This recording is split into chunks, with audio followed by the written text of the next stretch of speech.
आसिम मुनीर साहब उनकी और नेवल चीफ, ये उनकी कोऑर्डिनेशन थी। लेकिन सिर्फ मशीन जो है उसका आपके पास होना इम्पोर्टेंट नहीं है, मशीन को ऑपरेट किसने करना है। अभी हमें खदशा है कि दुश्मन जो है वो तैयारी पकड़ रहा है, दोबारा भी हमला कर सकता है।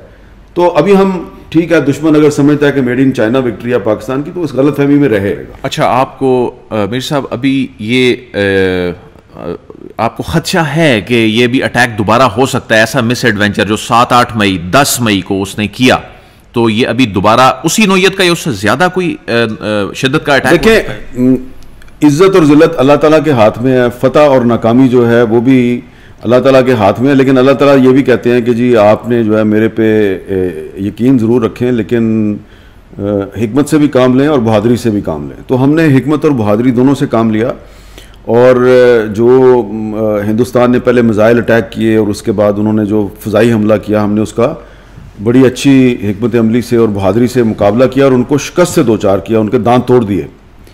तो उसका बदला लेने के लिए वो पहले की निस्बत ज़्यादा बड़ा हमला कर सकता है। ये बात मैं सिर्फ ऐसे नहीं कर रहा कि दुश्मन जो है वो बड़ा कमीना है, उसकी फितरत बड़ी गंदी है। देखिए, हमें ये चीज़ नहीं भूलनी चाहिए कि इस वक्त जो भारत में जो हुक्मरान जमात है जिसका नाम बीजेपी है, ये दरअसल आरएसएस का पॉलिटिकल विंग है। और जो आरएसएस है इसके 100 साल पूरे हो रहे हैं 2025 में।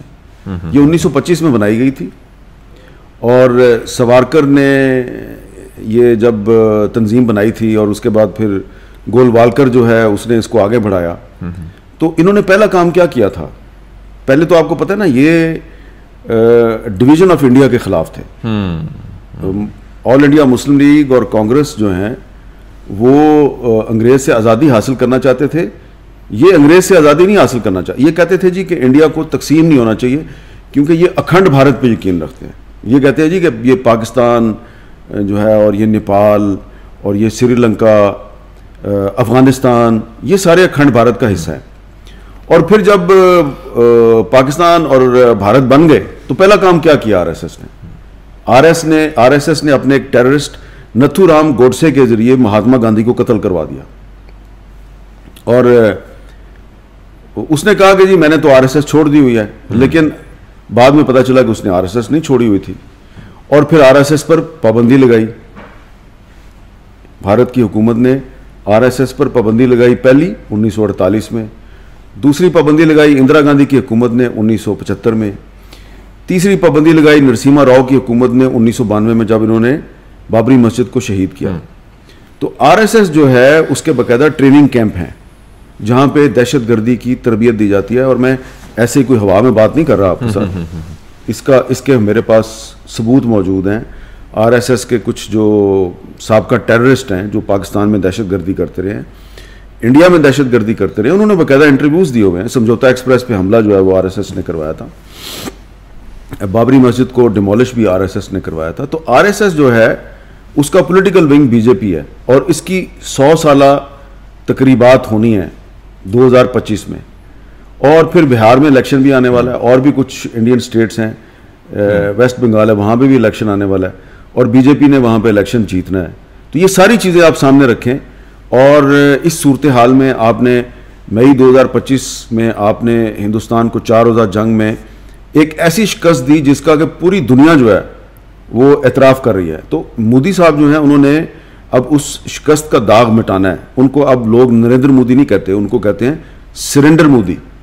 तो सरेंडर मोदी जो है उसने शिकस्त का दाग मिटाना है। तो मुझे इसलिए लगता है कि वो कोई ना कोई एडवेंचर ज़रूर करेगा, और इस दफ़ा उसको पहले से ज़्यादा मार पड़ेगी, लेकिन फिर भी हमें होशियार रहना चाहिए। लेकिन मोदी तो शायद अभी तैयार नजर आ रहा था अटैक करने के लिए। उसने 6-7 की दरमियानी शब जिस तरह अटैक किया, उनकी फोर्सेस तैयार नजर नहीं आ रही थी। हमारी फोर्सेस जो हैं उन्होंने, आपने भी इस पर कई मरतबा बात की, 2019 के बाद हमारी फोर्सेस ने किस तरह रिसर्च की और किस तरह वो साइबर विंग्स जो हैं वो बने, जो हैं वो एयरफोर्स के अंदर भी। तो ये मिस एडवेंचर मोदी करने का मुतहम्मिल हो सकता है जितनी प्रिपेयर्डनेस इस वक्त पाकिस्तान की है? देखिए, अभी 2025 में जब पहलगाम अटैक हुआ तो उसके बाद जब इंडिया ने मॉक ड्रिल शुरू की तो इंडिया में एक नहीं बहुत से डिफेंस एक्सपर्ट ये कह रहे थे, उनकी एयरफोर्स के साबिक अफसरान ये कह रहे थे कि हमारी एयरफोर्स पाकिस्तान एयरफोर्स का मुकाबला करने के काबिल नहीं है, डिस्पाइट द फैक्ट कि उनके पास राफेल जहाज़ भी थे। तो जो प्रवीण सारी साहब हैं वो कह रहे थे कि राफेल जहाज़ तो आपके पास आ गए हैं, लेकिन सिर्फ मशीन जो है उसका आपके पास होना इम्पोर्टेंट नहीं है, मशीन को ऑपरेट किसने करना है, ऑपरेटर तो पायलट होता है, तो पायलट का एक्सपीरियंस होना भी ज़रूरी है। और अभी उनका ख्याल था कि इंडियन एयरफोर्स के पायलट्स राफेल जहाज़ों पे इतने एक्सपीरियंस नहीं हुए।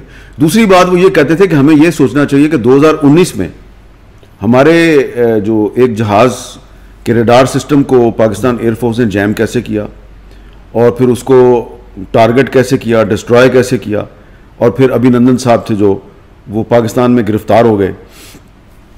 तो ठीक है, उस वक्त की जो मिलिट्री लीडरशिप थी उसने फैसला किया, उसको वापस कर दिया। तो वो कह रहे थे कि जी इस पे हमने रिसर्च करनी है कि उनके पास इक्विपमेंट किधर से आया जिसके जरिए वो हमारा रडार सिस्टम और रेडियो सिस्टम जैम कर सकते हैं। दूसरी तरफ हम क्या कर रहे थे, हम ये कर रहे थे कि भाई हमने MiG-21 का तो रडार सिस्टम और रेडियो सिस्टम जैम किया है, हम राफेल जहाज का कैसे करेंगे, कैसे जैम करेंगे। तो इसके लिए हम रिसर्च कर रहे थे।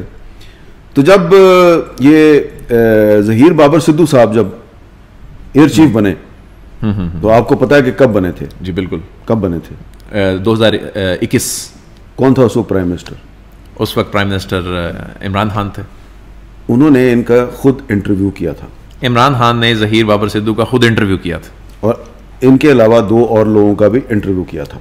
अच्छा। तीनों के इंटरव्यू करने के बाद उन्होंने ज़हीर बाबर सिद्धू को कहा कि आप एयर चीफ होंगे। क्या रीज़न है भाई? ये इमरान खान से पूछें आप जाके, डेला जेल, अगर आपको इजाज़त मिल जाए मुलाकात की। लेकिन इमरान खान साहब जो हैं उन्होंने इनको, मेरा ख्याल है कि इसलिए इनको सिलेक्ट किया कि इनके ख्यालात थे ना जो जाहिर बात है ये कुछ सियासी ख्यालात की बात तो नहीं कर रहा, जी जी जी, बाकी जो इनके ख्यालात थे उनको लगा कि ये बड़ा एक रिलीजियस आदमी है और अल्लाह पे बड़ा यकीन है, ठीक है ना। तो जो लोग ज़हीर बाबर सिद्धू साहब को जानते हैं उनको पता है वो अपनी बहुत ज़्यादा नमूदो नुमाइश नहीं करते, लेकिन वो ये जंग के दिनों में भी हाथ में तस्बीह होती थी। तो इमरान खान साहब ने इनको सिलेक्ट किया और फिर सिलेक्शन के फ़ौरन बाद सिद्धू साहब जो हैं उन्होंने क्या काम किया कि वो दिन रात लग गए इस काम पे कि हमने 2019 में जो अभिनंदन के जहाज़ का रडार सिस्टम जैम किया था तो वो तो जहाज़ था रशियन, तो उसका तो हम दोबारा भी जैम कर देंगे। ये राफेल जो है इंडिया ले रहा है, इसका हम कैसे करेंगे। और फिर इन्होंने पाकिस्तान एयरफोर्स में एक साइबर कमांड सिस्टम मुतारफ़ करवाया, फिर इन्होंने स्पेस कमांड सिस्टम मुतारफ़ करवाया, साइबर एंड स्पेस। अब देखें कि 2019 में हम ना साइबर के मैदान में एक्टिव थे ना स्पेस के मैदान में एक्टिव थे। तो अब ये जो आपने इंडिया के 3 मुख्तलिफ इकसाम के जहाज़ जो हैं उनको गिराया और फिर उनका एक अनमैन्ड जहाज़ जो है उसको भी गिरा दिया, इसका क्या मतलब है? इसका मतलब ये है कि आप दुनिया की हर किस्म की जो टेक्नोलॉजी है उससे लेस दुश्मन जो है उसका मुकाबला करने के काबिल हैं। यहां पे मैं एक बात बड़ी ही आजिज़ी के साथ कहूँगा और किसी को मेरी बात बुरी ना लगे, ये बात मैं एक सहाफ़ी की हैसियत से कर रहा हूँ और एक ऐसे पाकिस्तानी की हैसियत से कर रहा हूँ जो ये समझता है कि हमें अपनी आर्मी, एयरफोर्स और नेवी की जो सलाहियत है उसको अंडरमाइन नहीं करना चाहिए। बाद में क्या करना चाहता हूँ, बड़ी आजिज़ी के साथ हाथ जोड़ के, हमने जो मई 2025 में इंडिया के खिलाफ कामयाबी हासिल की है, सही, ये मेड इन पाकिस्तान कामयाबी है, ये मेड इन चाइना कामयाबी नहीं है। 100% मेड इन पाकिस्तान। ये मैं आपसे जो बात कर रहा हूं ना, मुझे ज्यादा कुरेदे ना आप, मैं चैलेंज करके ये बात कर रहा हूं, ठीक है। हाथ जोड़ के बात कर रहा हूँ, चाइना जो है वो पाकिस्तान का एक ऑल वेदर फ्रेंड है। हमारी और चाइना की दोस्ती जो है उस पर हमें फ़ख्र है। यकीनन हर मुश्किल वक्त में चाइना ने हमारा साथ भी दिया है, लेकिन हमने जो राफेल जहाज़ गिराए हैं ये हमने अपनी सलाहियत से गिराए हैं। यकीनन इसमें कोई इंटेलिजेंस सिस्टम जो है चाइना का उसने हमारी मदद की होगी, सही, लेकिन भाई जो पायलट बैठे हुए थे पाकिस्तानी जहाज़ों में वो कौन थे? पाकिस्तानी थे थे। उन पायलट्स को जो साइबर कमांड सिस्टम और स्पेस कमांड सिस्टम से जो उनको मालूमात मिल रही थी वो कौन दे रहा? पाकिस्तानी दे रहे थे। एक और बात भी बता दूं जी कि स्पेस के निज़ाम में आपको मालूमात किससे मिलती हैं? सैटेलाइट से मिलती हैं। वो सैटेलाइट भी पाकिस्तानी है। अच्छा, चाइनीज सैटेलाइट नहीं है। ये तो यकीनन आपको वो सैटेलाइट बनाने में आपको चाइना ने थोड़ी बहुत मदद की होगी, और टेक्नोलॉजी जो है वो आपने सिर्फ चाइना से तो नहीं ली हुई। तो जो हमने जो अपना जो सिस्टम बनाया है वो सिर्फ चाइना की मदद से हमने नहीं बनाया, उसमें हमने और भी जो ममालिक हैं उनकी टेक्नोलॉजी से मदद ली है।